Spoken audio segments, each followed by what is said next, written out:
الحمد لله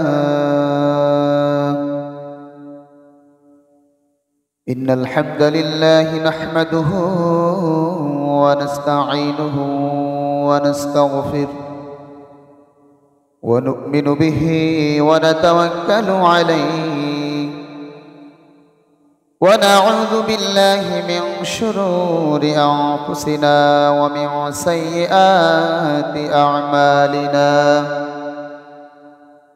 من يهده الله فلا مضل له ومن يضلل فلا هادي له أي فلن تجد له وليا مرشدا هو الذي لا ضد له ولا ند له لا مثل له ولا مثيل له لا وزير له ولا كفيل له لا شبه له ولا شبيه له لا ولد له ولا والد له وهو الواحد الفرد الصمد لم يلد ولم يولد ولم يكن له كفوا أحد ونشهد أن سيدنا ونبينا وطبيبنا وطبيب قلوبنا وحبيبنا وحبيب ربنا محمدا عبد الله ورسوله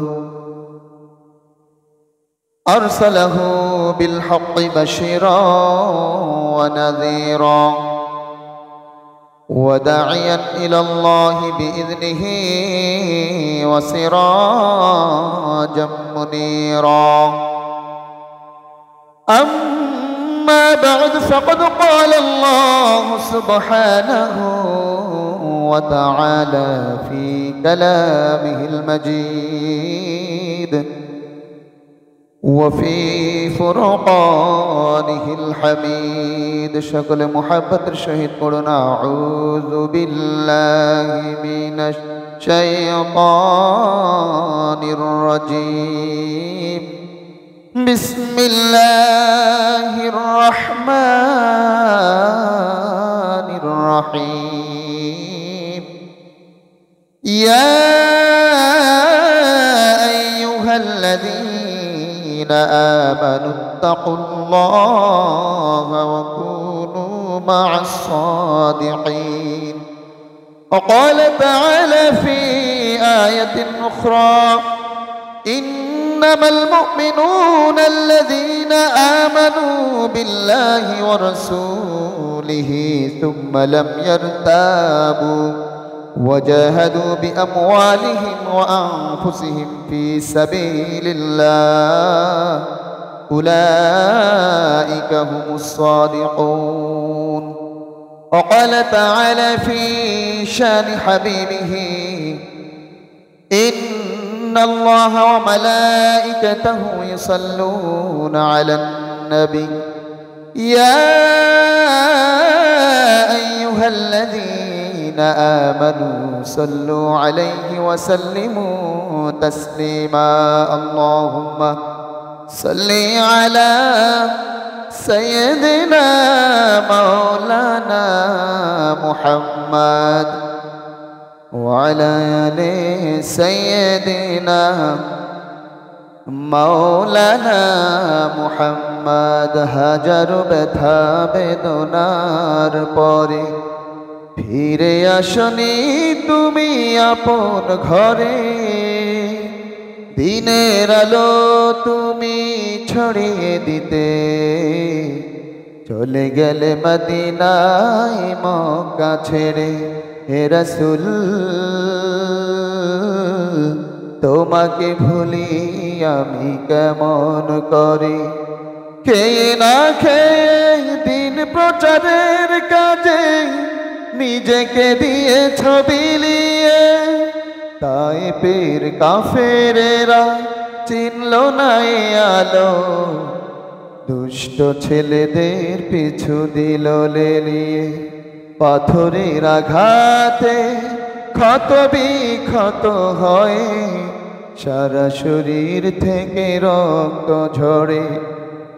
ভাঙল সবার ভুল তোমারই তরে, আসলো কোরআনের ছায়া তলে। এ রাসূল তোমাকে ভুলি মোরা কেমন করে। আল্লাহুম্মা সাল্লি আলা সাইয়্যিদিনা মাওলানা মুহাম্মদ ওয়া আলা আলি সাইয়্যিদিনা مولانا محمد. اللهم صل على محمد وعلى آل محمد كما صليت على إبراهيم وعلى آل إبراهيم إنك حميد مجيد. اللهم بارك على محمد وعلى آل محمد كما باركت على إبراهيم وعلى آل إبراهيم إنك حميد مجيد. لا إله إلا الله، لا إله إلا الله، لا إله إلا الله، لا إله إلا الله মুহাম্মাদুর রাসূলুল্লাহ সাল্লাল্লাহু আলাইহি ওয়াসাল্লাম। আলহামদুলিল্লাহ। সম্মানিত উপস্থিতি, ব্রাদার মিল্লাত, মুসলিম ইকরাম, মুরব্বিয়ান আযম, প্রাণপ্রিয় যুবক ভাইয়েরা, পর্দার অন্তরালে মা ও বোনেরা, সবাইকে জানাচ্ছি আন্তরিক মোবারকবাদ ও সালাম। আসসালামু আলাইকুম ওয়া রাহমাতুল্লাহি ওয়া বারাকাতুহু। রব্বে কারীমের দরবারে লাখো কোটি শুকর সুজুদ প্রকাশ করছে যে রব্বে কারীম আমাদেরকে গত শাবান মাস থেকে এবছরের এই শাবান মাস পর্যন্ত, গত জুমাবার থেকে আজকে জুমাবার পর্যন্ত আমাদের হায়াতের মাঝে, রিজিকের মাঝে, সুস্থতার মাঝে বারাকা দান করেছেন। দুনিয়ার বিভিন্ন ঝামেলা থেকে মুক্ত করে আগে আগে মসজিদে এসে দু চারটি দিনই কথা শোনার মতো তৌফিক দান করেছেন। সে রব্বে কারীমের দরবারে আমাদের হৃদয় নিংড়ানো ভালোবাসা সবটুকু উজাড় করে দিয়ে কালিমাতুশ শুকর আদায় করছি। আলহামদুলিল্লাহ। রব্বানা লাকাল হামদ হামদান কাসীরান তাইয়িবান মুবারাকান ফীহি ইয়া রাব্বি লাকাল হামদু কামা ইয়ানবাগি লিজালালি ওয়াজহিক ওয়া আযীমি সুলতানিক। লাকাল হামদু বিল ইসলাম, লাকাল হামদু বিল কুরআন, লাকাল হামদু বিল ঈমান। আমরা প্রশংসা করলাম কার? সব সময় কার প্রশংসা করব? কম কম না বেশি বেশি? বান্দা প্রতিটা মুহূর্তে যতক্ষণ তার নিঃশ্বাস থাকবে, প্রতিটা নিঃশ্বাসে নিঃশ্বাসে, প্রতিটা কদমে কদমে বান্দা রবের নিয়ামতের শুকরিয়া আদায় করবে, যেহেতু রব তাকে অগণিত নিয়ামতের মাঝে ডুবিয়ে রেখেছেন। এই নিয়ামতের যত শুকরিয়া বান্দা করবে, আল্লাহ তাআলা তার নিয়ামত বাড়িয়ে দিবেন। আর যদি অস্বীকার করে, নিয়ামত ছিনিয়ে নেবেন, সাথে সাথে আযাব দ্বারা গ্রেপ্তার করবেন, আযাব দ্বারা পাকড়াও করবেন। কাজেই রবের নিয়ামতের শুকরিয়া আমাদের সদা সর্বদা করতে হবে। শুরুতে যে আয়াতে কারিমা তেলাওয়াত করেছিলাম, সূরা তাওবার 119 নং আয়াত, এর সাথে রিলেটেড সূরা হুজরাতের আয়াত কারিমা তেলাওয়াত করেছিলাম। আজকে আমাদের আলোচনার মূল বিষয়বস্তু ছিল নেক কাজের বিভিন্ন প্রতিবন্ধকতা, নেক কাজে বাধা, শয়তান কিভাবে নেক কাজে বান্দাকে বাধা দেয়। শাবান মাস চলছে, মাহে রমাদানের প্রস্তুতির মাস। আল্লাহ রাসূল সাল্লাল্লাহু আলাইহি সাল্লাম এই মাসে কোমর বেঁধে নামতেন, ইবাদতে এতটা ইবাদত, নফল ইবাদত তিনি করতেন। মাহে রমাদানের প্রস্তুতি হিসেবে, কাজেই সেই হিসেবে আমাদেরও ইবাদতের প্রস্তুতি হিসেবে এই শাবান মাসকে বেছে নিতে হবে। আর শয়তান কিন্তু বসে নাই, শয়তান জানে তাকে শিকল দ্বারা বন্দী করা হবে রমাদান মাসে। কাজেই শয়তানের ওয়াসওয়াসা যত বেশি আছে সব এই মাসে সে কাজে লাগাবে, যাতে এই মাসের প্রভাবে বাকি একটা মাসও বান্দা ইবাদত থেকে গাফেল থাকে। শুকনো কোনো ডালের মধ্যে যদি কোনো একটা পাখি, বড় কোনো পাখি যদি বসে, কোনো কাক কিংবা কোনো বড় ধরনের কোনো পাখি যদি বসে, সেখান থেকে সে যখন উড়াল দেয়, একটা যে ঝাঁকি দিয়ে উড়াল দেয়, তখন শুকনো ডালটা অনেকক্ষণ নড়তে থাকে। তেমনি শয়তান তো বন্দী হবে, শেষ ঝাঁকুনিটা এই শাবান মাসে দিবে। শাবান মাসের তৃতীয় জুমাজ। তো সর্বোচ্চ চেষ্টাটা শয়তান এই সময়টা বান্দাকে করবে, যত ওয়াসওয়াসা দেওয়া যায়, নেক কাজে যত প্রতিবন্ধকতা করা যায়, যাতে কোনো বান্দা আমলের প্র্যাকটিস না করতে পারে। যত প্র্যাকটিস খারাপ হবে তত কাজ, নেক আমল রমাদান মাসে করতে খারাপ লাগবে। এটা হচ্ছে শয়তানের ওয়াদা রবের কাছে। কাজেই নেক কাজের প্রতিবন্ধকতাগুলো আমাদের জানতে হবে এবং সেগুলো থেকে পরিত্রাণ পাওয়ার সর্বাত্মক প্রচেষ্টা চালাতে হবে। প্রিয় উপস্থিতি,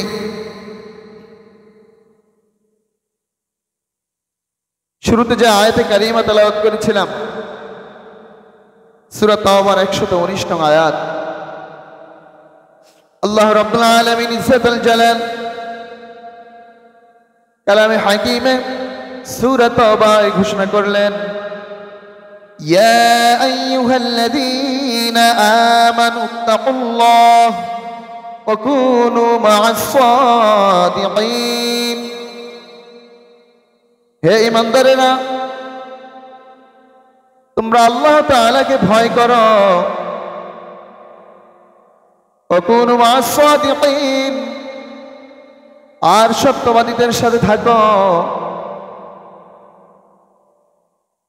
সত্যবাদী কারা সেটা আমাদের জানতে হবে। আল্লাহ তাআলা এই কথা ঈমানদারদেরকে উদ্দেশ্য করে বলছেন, কোন বেঈমান কাফের মুশরিককে উদ্দেশ্য করে বলেন নাই, ঈমানওয়ালা বান্দাদেরকে বলেছেন। তার মানে শয়তান বেশি ওয়াসওয়াসা দেয় কাদের? যাদের ঈমান আছে। ঈমানকে কিভাবে বিনষ্ট করা যায়? ঈমানের বীজ যার অন্তরে রয়েছে সে একদিন না একদিন জান্নাতে যাবেই। কাজেই এই ঈমানদার ব্যক্তিকে কিভাবে ওয়াসওয়াসা দেওয়া যায়, শয়তান সর্বাত্মক প্রচেষ্টা চালায় সেই ঈমানদার ব্যক্তিকে। বেঈমান তো এমনিতেই জাহান্নামী, তার কাছে শয়তান বেশি যায় না। শয়তান আরো নিরাপদ দূরত্ব বজায় রাখে, যে ও তো এমনি বেঈমান, যে আমার টার্গেট হচ্ছে ঈমানদাররা। আল্লাহ তাআলা ঈমানদারদেরকে উদ্দেশ্য করে বললেন যে, হে ঈমানদাররা, তোমরা আল্লাহকে ভয় করো, আল্লাহকে ভয় করো। এরপরের কথাই বললেন, সত্যবাদীদের সাথে থাকো। এখন সত্যবাদী কারা? যারা সত্য কথা বলে তারাই সত্যবাদী। সত্যবাদী তো বেঈমানরাও বলে, সত্য কথা বলে। অনেক কাফের মুশরিক বেঈমান তারাও সত্য কথা বলে, তার মানে তারা সত্যবাদী। অন্তরের মধ্যে যদি ঈমান না থাকে সে কখনো সত্যবাদী হতে পারে না। আল্লাহ তাআলা সত্যবাদীদের, সাদিকিন বান্দাদের বৈশিষ্ট্য সূরা হুজরাতের মধ্যে ঘোষণা করলেন। আল্লাহ তাআলা বললেন, ইন্নামাল মুমিনুনা আল্লাযীনা আমানু বিল্লাহি ওয়া রাসূলিহি, ইন্নামাল মুমিনুনা আল্লাযীনা আমানু, মুমিনদের মধ্যে তারাই সত্যবাদী। আল্লাযীনা আমানু, যারা ঈমান তার অন্তরের মধ্যে লালন করে, তার কাজের মাধ্যমে বাস্তবায়ন করে। মৌখিকভাবে স্বীকার করে,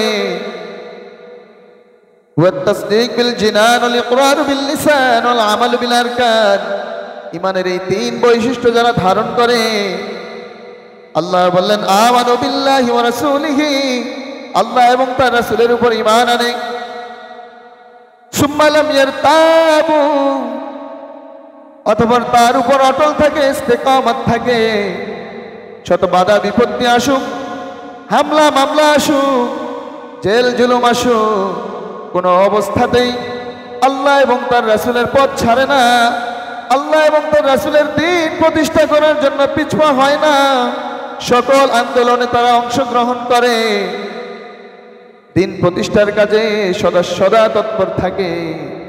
আল্লাহ তাআলা বললেন সুম্মা লাম ইয়ারতাবু, শুধু ঈমান এনেই ক্ষান্ত থাকে না, ঈমানের উপর অটল থাকে, ওয়াজাহাদু বিআমওয়ালিহিম ওয়া আনফুসিহিম ফি সাবিলিল্লাহ, আর তারা নিজের জান মাল দিয়ে সদা সর্বদা জিহাদ করে দ্বীন প্রতিষ্ঠার জন্য, ইসলামী হুকুমত প্রতিষ্ঠার জন্য নিজের জান মাল কুরবান করে। উলাইকা হুমুস সাদিকুন, এরাই হচ্ছে সত্যবাদী। তাহলে সত্যবাদীদের বৈশিষ্ট্য আমরা পেয়ে গেলাম। আপনি যার সাথে চলবেন, যত পীর সাহেব হোক, যত বুজুর্গানে দিন হোক, যত দাদা হুজুর বাবা হুজুর যেই হুজুর হোক না কেন, আগে মিলিয়ে দেখবেন এই তিনটা বৈশিষ্ট্য আছে কিনা। কোন তিনটা বৈশিষ্ট্য? যে বৈশিষ্ট্যের মধ্যে থাকবে যে আল্লাহ এবং তার রাসূলের উপর সে ঈমান আনবে এবং সে ঈমান এনেই ক্ষান্ত থাকবে না, এই দ্বীন প্রতিষ্ঠার জন্য সে ঈমানের উপর অটল থাকবে এবং এই দ্বীন প্রতিষ্ঠা করার জন্য সে তার জান মাল দিয়ে আল্লাহর রাস্তায় জিহাদ করবে। এই তিনটা বৈশিষ্ট্য যার মধ্যে থাকবে সেই হচ্ছে পূর্ণ ঈমানদার এবং সত্যবাদী। আল্লাহ তাআলা বললেন উলাইকা হুমুস সাদিকুন, এরাই হচ্ছে সত্যবাদী।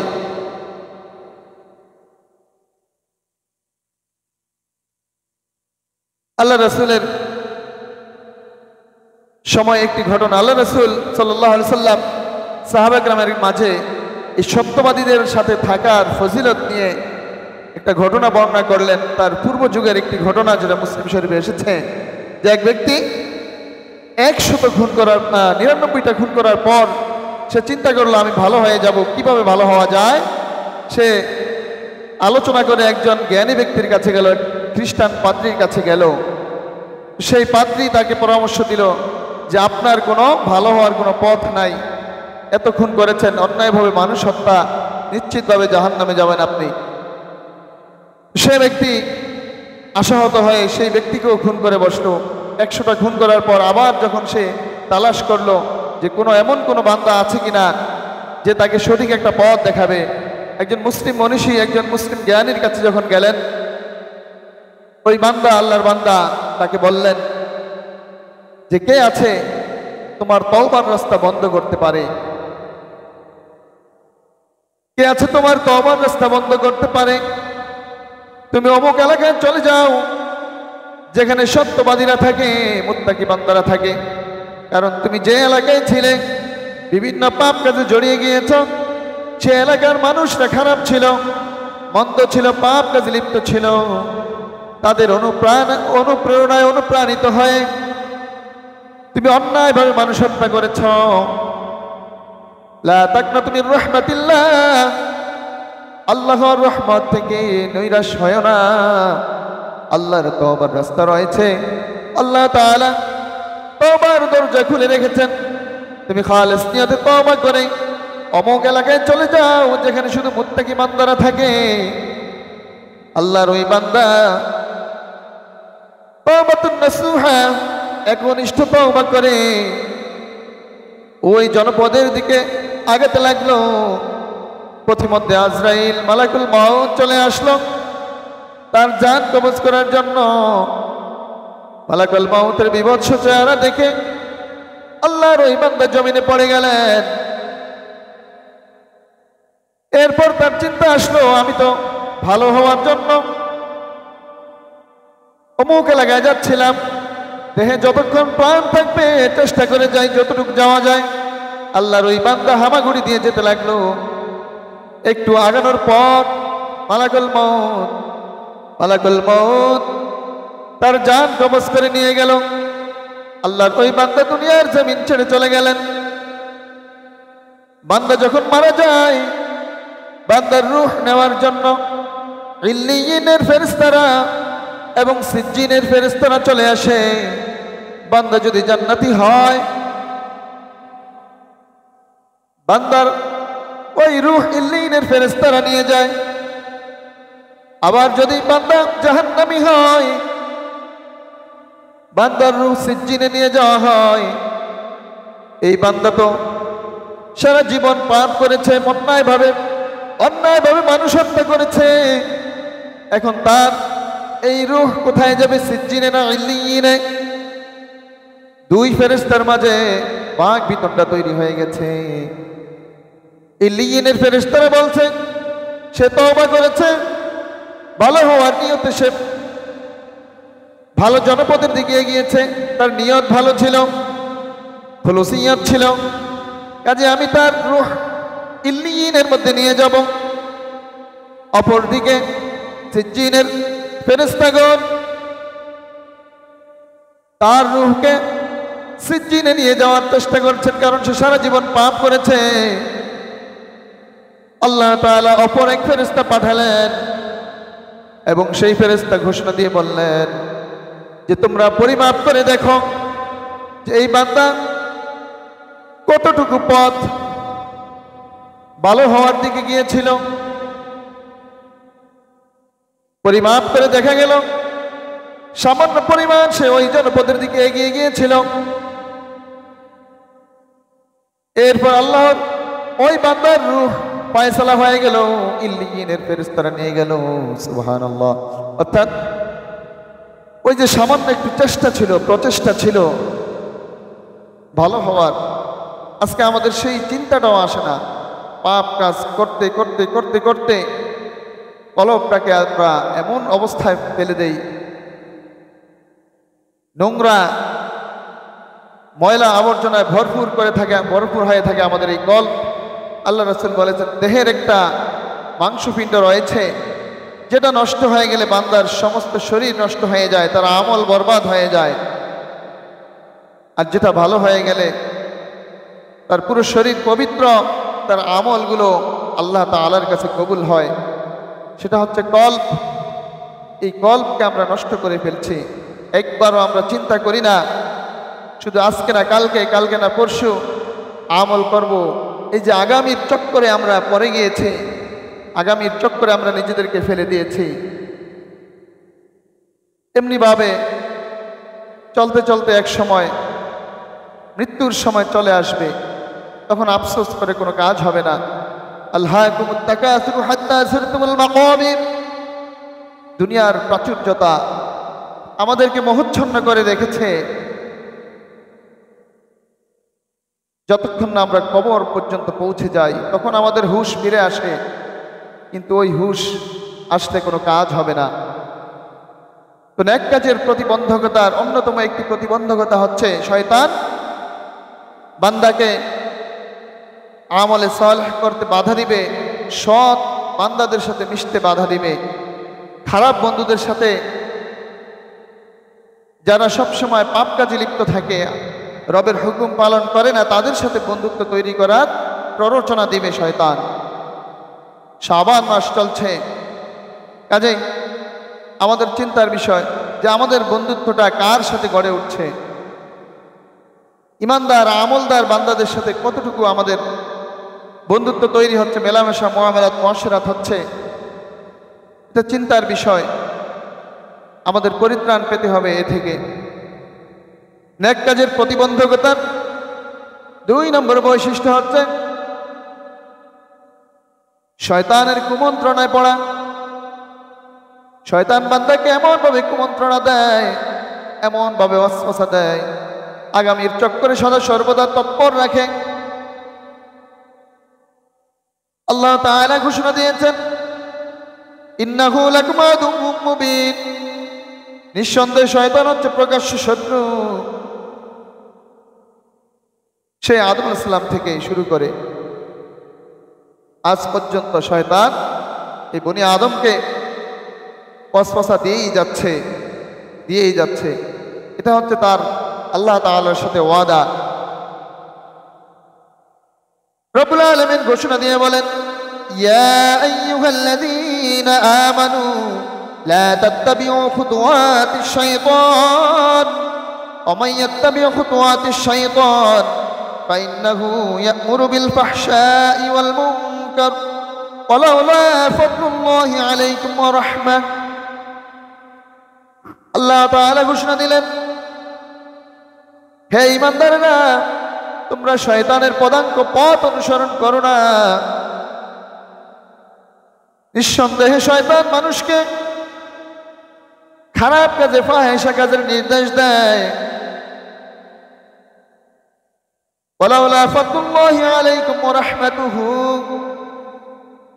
যদি বান্দার উপর আল্লাহর রহমত না থাকতো, আল্লাহর দয়া না থাকতো, তাহলে আল্লাহ তাআলা এই সমস্ত বান্দাদের ধ্বংস করে দিতেন। আল্লাহ তাআলা যে দয়ার সাগর, এত নিয়ামত আমাদের দিয়ে রাখছেন, এত নাফরমানি করার পরেও আল্লাহ তাআলা নির্দেশ দিয়েছেন শয়তানের পথ ছেড়ে দিতে। শয়তান যেদিকে ওয়াসওয়াসা দেয়, কুমন্ত্রণা দেয়, সেদিক থেকে ফিরে আসতে। কাজেই আল্লাহ তাআলার কাছে সদা সর্বদা দোয়া করতে হবে, রব্বানা লা তুযিগ কুলুবানা বা'দা ইয হাদাইতানা ওয়া হাব লানা মিন লাদুনকা রাহমা ইন্নাকা আনতাল ওয়াহ্হাব। এই দোয়া বেশি বেশি করবেন যে রব, ঈমান আনার পর, হিদায়াতের পথে আমরা আসার পর আমাদের অন্তরকে বক্র করে দিও না, অন্তরের মধ্যে বক্রতা তৈরি করে দিও না, আমাদেরকে হিদায়াতের পথেই অটল রাখো। নিঃসন্দেহে আপনি সবচেয়ে বড় দানশীল। রবের কাছে দোয়া করতে হবে, কারণ হেদায়েতের মতো এত বড় নেয়ামত আর কোনো কিছুই হতে পারে না। কাজেই চিন্তার বিষয় আল্লাহ রাসূল ঘোষণা দিয়েছেন যে তোমরা 5টি বিষয় আসার পূর্বে 5টি বিষয়ের গুরুত্ব দাও। মৃত্যু আসার পূর্বেই তোমাদের জীবনের গুরুত্ব দাও, যে জীবন কোন কাজে তোমরা ব্যয় করছ। দরিদ্রতা আসার পূর্বে তুমি যে সচ্ছল ছিলে, সেই সচ্ছলতার গুরুত্ব দাও। সচ্ছল অবস্থায় তুমি কতটুকু দানশীল ছিলে, তোমার সচ্ছলতা কোন কাজে লাগিয়েছ। অসুস্থ হওয়ার পূর্বে সুস্থতার গুরুত্ব দাও। আজকে তুমি অজুহাত দিচ্ছ যে আমি অসুস্থ, হাঁটুতে সমস্যা, পায়ে সমস্যা, এই সমস্যা, নানান অজুহাত ইবাদতের ক্ষেত্রে। অথচ চায়ের আড্ডায়, দোকানে পাটে বসে বসে গল্প গুজব তোমার চলতেই থাকে, কোনো সমস্যা হয় না। ইবাদত করার ক্ষেত্রে তোমার যত সমস্যা। কাজেই অসুস্থ হওয়ার পূর্বে সুস্থতার মর্যাদা, গুরুত্ব দিতে হবে, সুস্থতাকে কাজে লাগাতে হবে।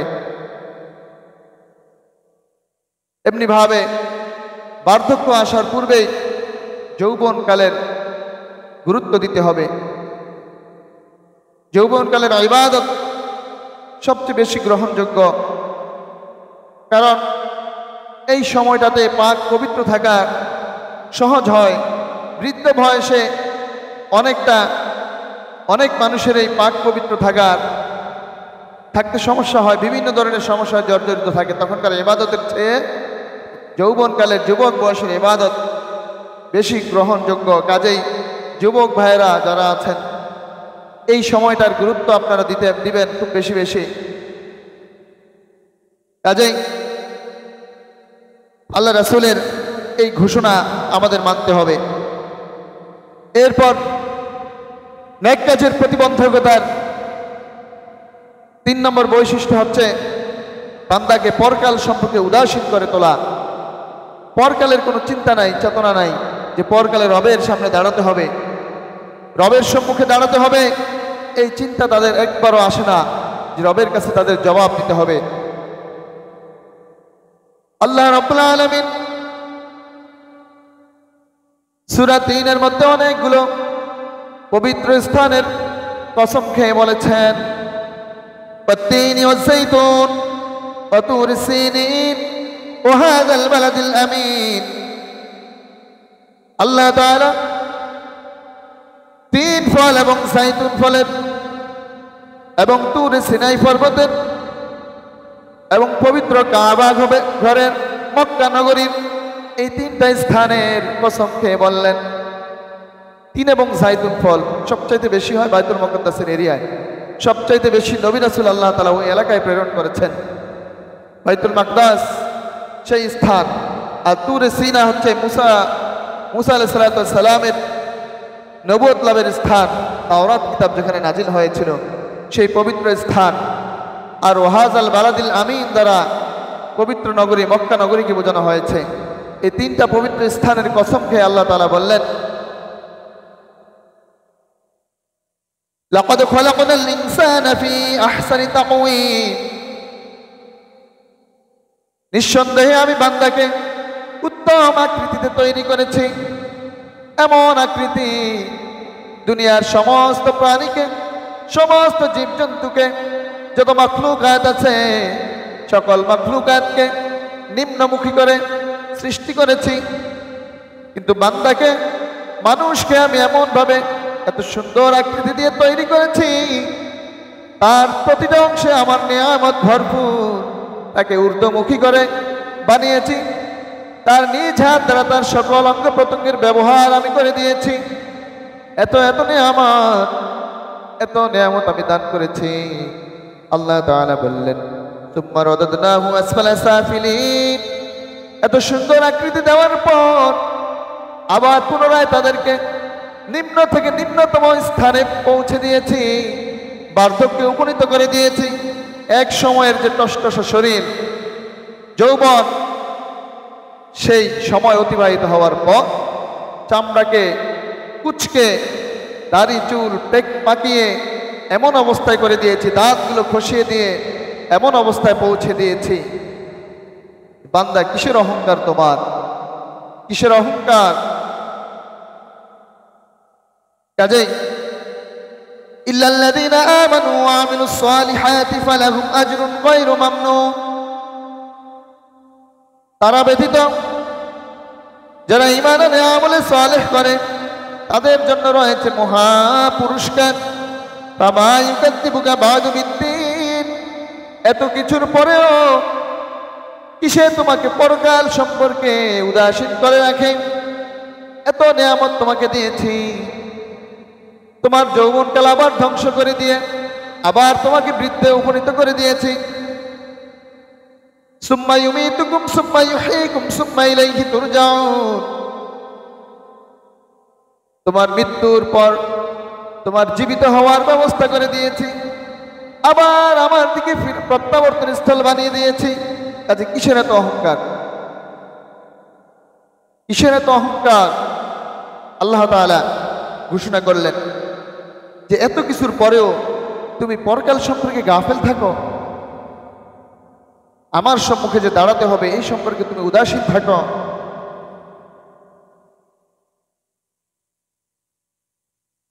সুম্মা রাদাদনাহু আসফালা সাফিলিন ইল্লাল্লাযীনা আমানু ওয়া আমিলুস সালিহাতি ফালাহুম আজরুন গায়রু মামনুন ফামা ইউকাযযিবুকা বা'দু বিদ্দীন আলাইসাল্লাহু বিআহকামিল হাকিমিন। আমাকে কি, আল্লাহ তাআলা বলেন যে আমাকে কি তোমাদের উত্তম বিচারক মনে হয় না?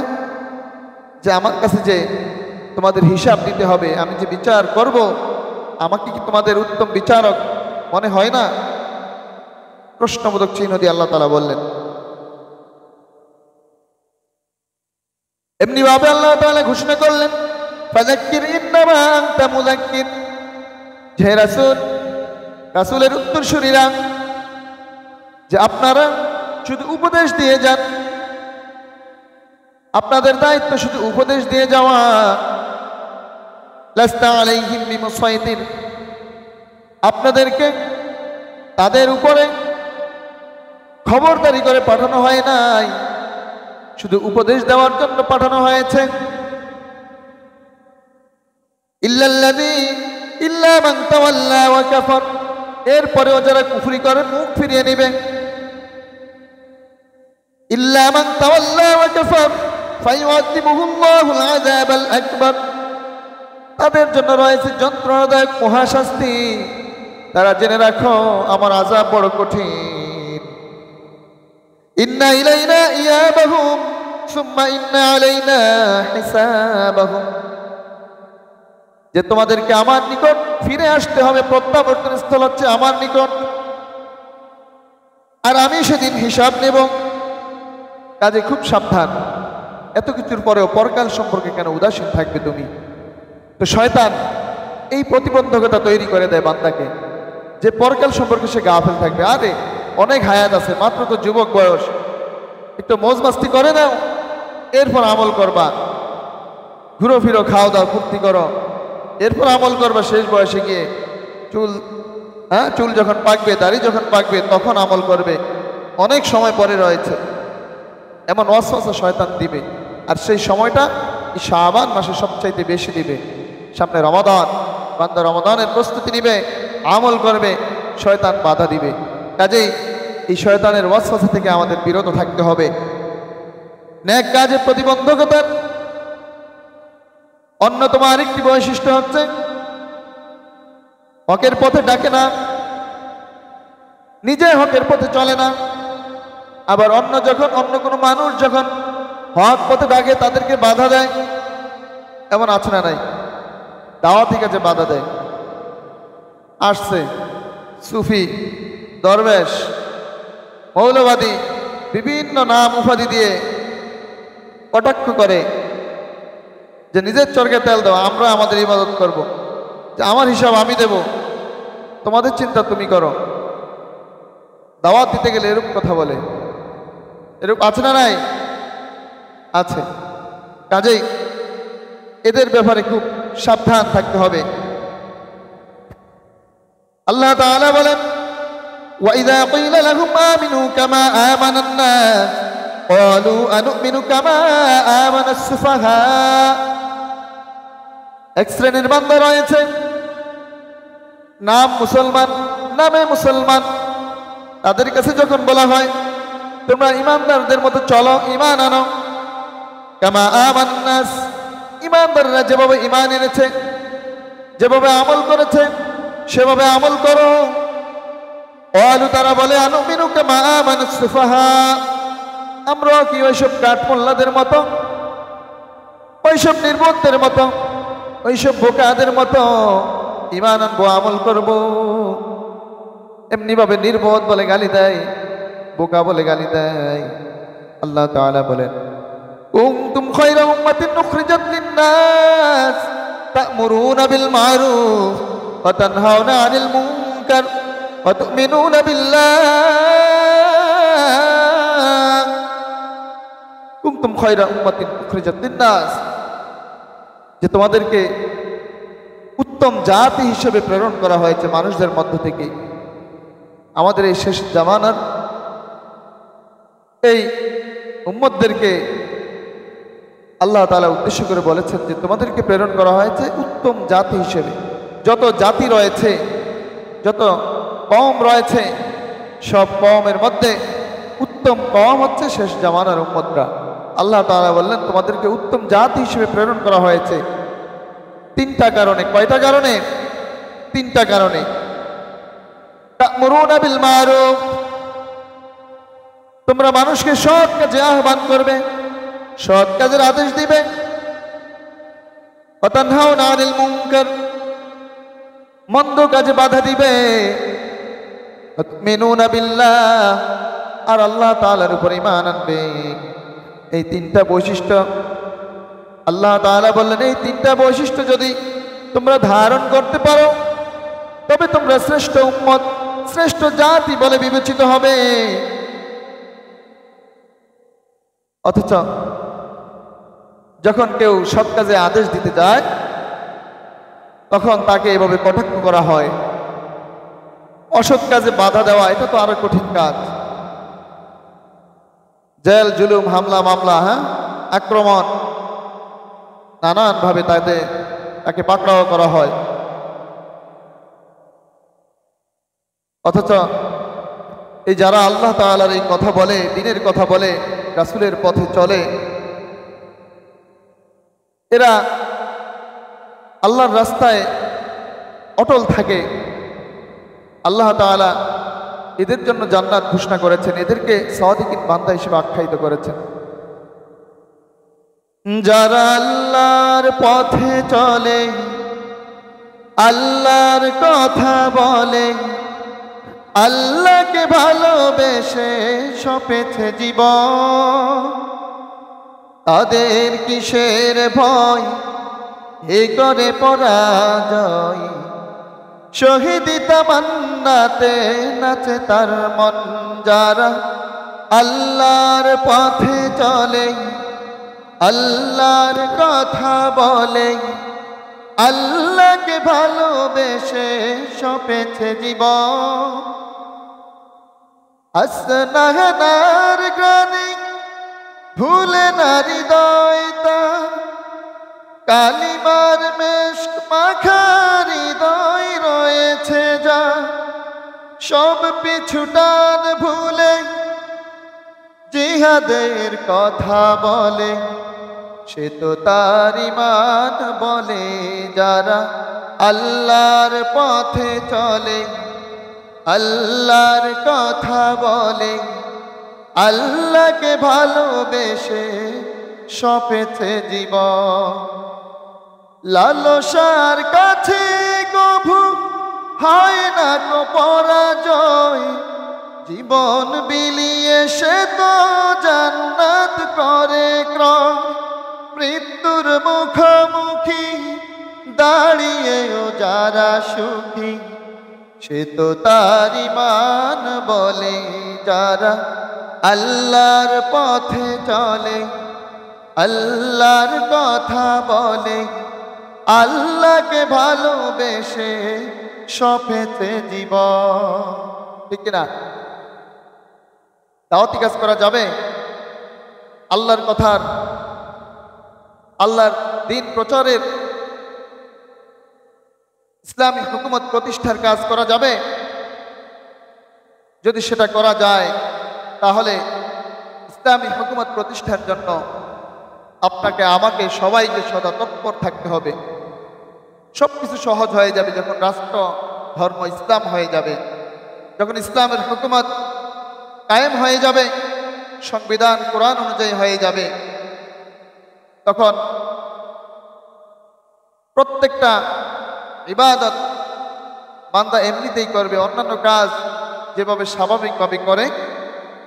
ইসলামী শাসন যখন কায়েম হয়ে যাবে, সেই খোলাফায়ে রাশেদার যুগের মতো বান্দাও এই সময় এসেও সেই কোরআনী হুকমত, কোরআনের বিধান অনুযায়ী নিজের জীবনকে, নিজের পারিবারিক জীবন, ব্যক্তিগত জীবন, সামাজিক জীবন, রাষ্ট্রের জীবনকে গড়বে।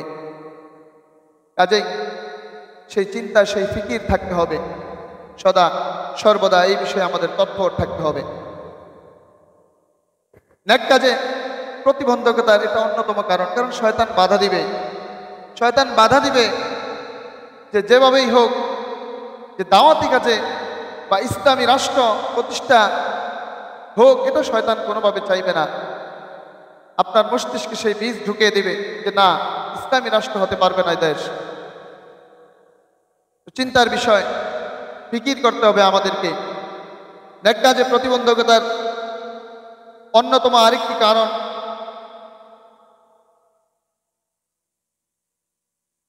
শয়তান কুফরি ও শিরকের কাজকে বান্দার দেমাগে এমনভাবে ঢুকিয়ে দেয় যে ইবাদত মনে করে করবে।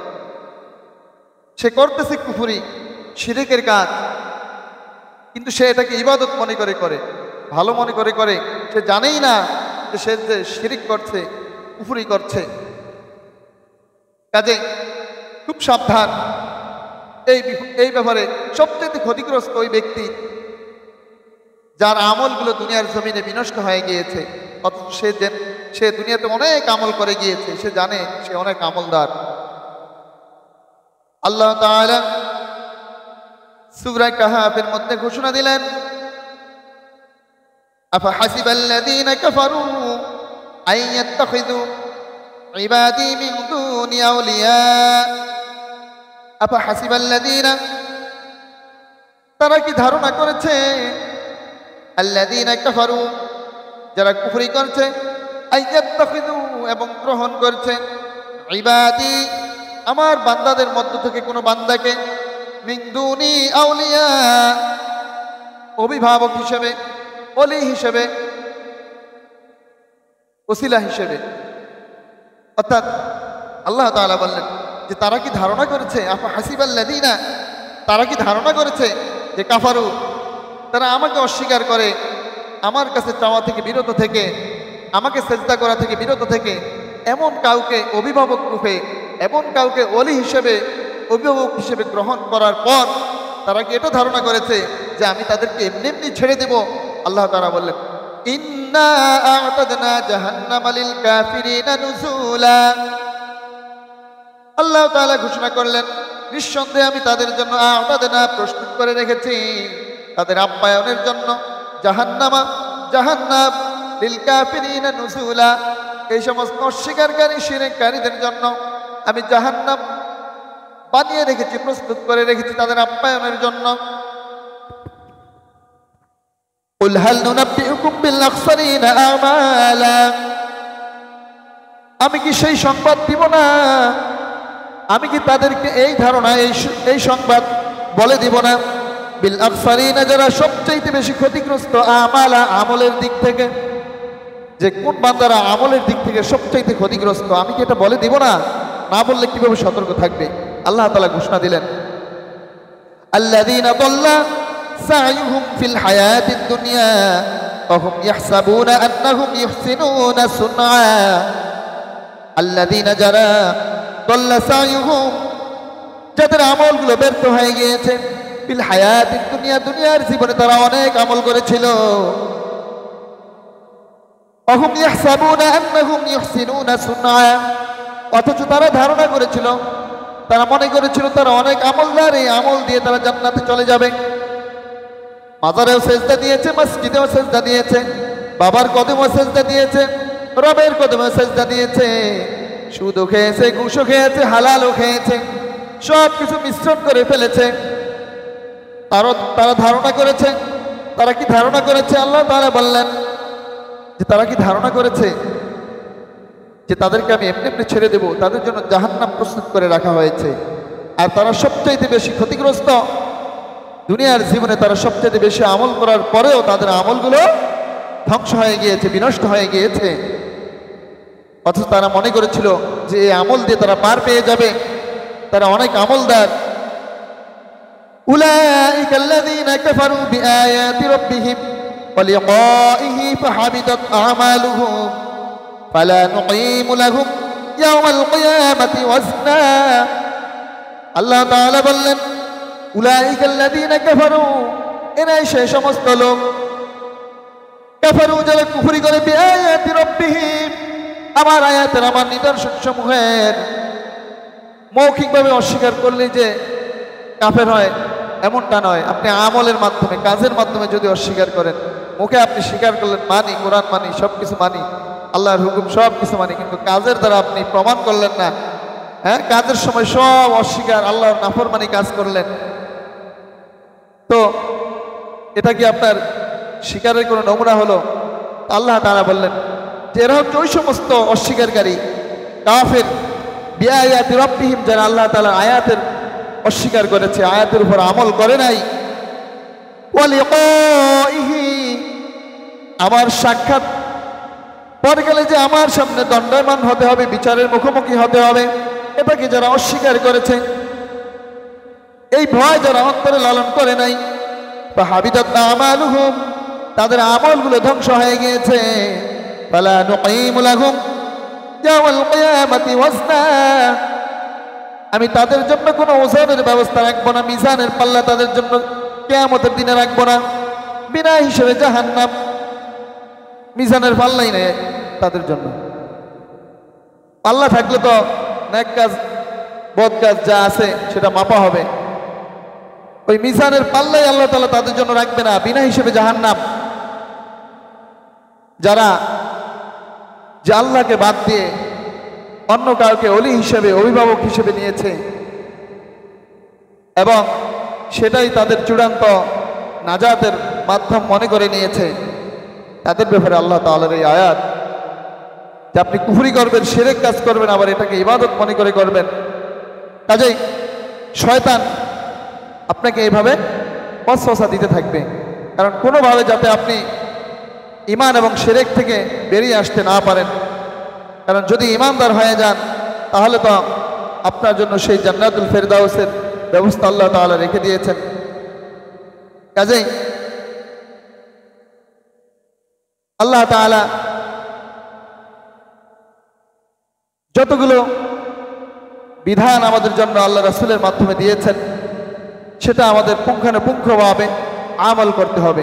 কারণ একটা যে প্রতিবন্ধকতার আরও অনেকগুলো মাধ্যম রয়েছে, আমরা আগামী জুমা ইনশাআল্লাহ আলোচনা করব।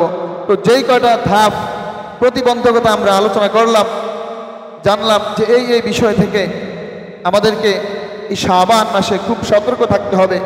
কারণ শয়তান প্ররোচনা দিবে আপনাকে এভাবে শিরক এবং কুফরি দিয়ে ইবাদত করার, শিরক এবং কুফরির পথে রাখার, আপনাকে সত্যবাদী বান্দাদের থেকে গাফেল রাখার, আপনাকে শয়তানের ওয়াসওয়াসায় ফেলে দেওয়ার, আপনাকে আগামীর চক্করে ফেলে রাখার, এরকম আপনাকে ওয়াসওয়াসা দিতে থাকবে, দাওয়াতি কাজে বাধা দিতে আপনাকে প্ররোচনা দিবে। এগুলো থেকে ফিরে আসতে হবে, বেরিয়ে আসতে হবে। কাজেই রমাদানের প্রস্তুতির মাস আমাদের এই শাবান মাস, এখন কাউন্টডাউন চলছে, আর অল্প কিছুদিন পরেই মাহে রমাদান সাইয়্যিদুশ শুহুর চলে আসবে। কাজেই প্রতিটা দিন, প্রতিটা ক্ষণ খুবই গুরুত্বপূর্ণ। আমরা এই কাউন্টডাউনটা করব যে মাহে রমাদানের প্রস্তুতি হিসেবে আমরা বেশি বেশি নফল ইবাদত করব, দিনে রোজা রাখবো, নফল ইবাদত করব, রাতে সালাত আদায় করব, রাতের যে নামাজগুলো রয়েছে তাসবিহ, তাহলিল, জিকির, দান সাদাকা আমরা বেশি বেশি করব।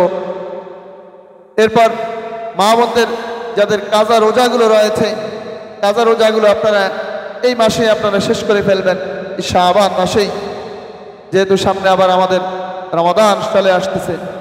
আল্লাহ তাআলা আমাদেরকে নেক কাজের এই প্রতিবন্ধকতা দূর করে শয়তানের ওয়াসওয়াসা থেকে আমাদেরকে বাঁচিয়ে আল্লাহ তাআলার সেই ঘোষিত জান্নাতে যাওয়ার মতো তৌফিক দান করুক। মাহে রমাদানের পূর্ণ প্রস্তুতি গ্রহণ করার মতো তৌফিক আমাদের দান করুক। সকলে বলি আল্লাহুম্মা আমিন। ওয়া আখিরু দাওয়ানা আলহামদুলিল্লাহি রাব্বিল আলামিন। যারা সুন্নাহ পড়ি নাই, যারা সুন্নাহ পড়ি নাই ইনশাআল্লাহ।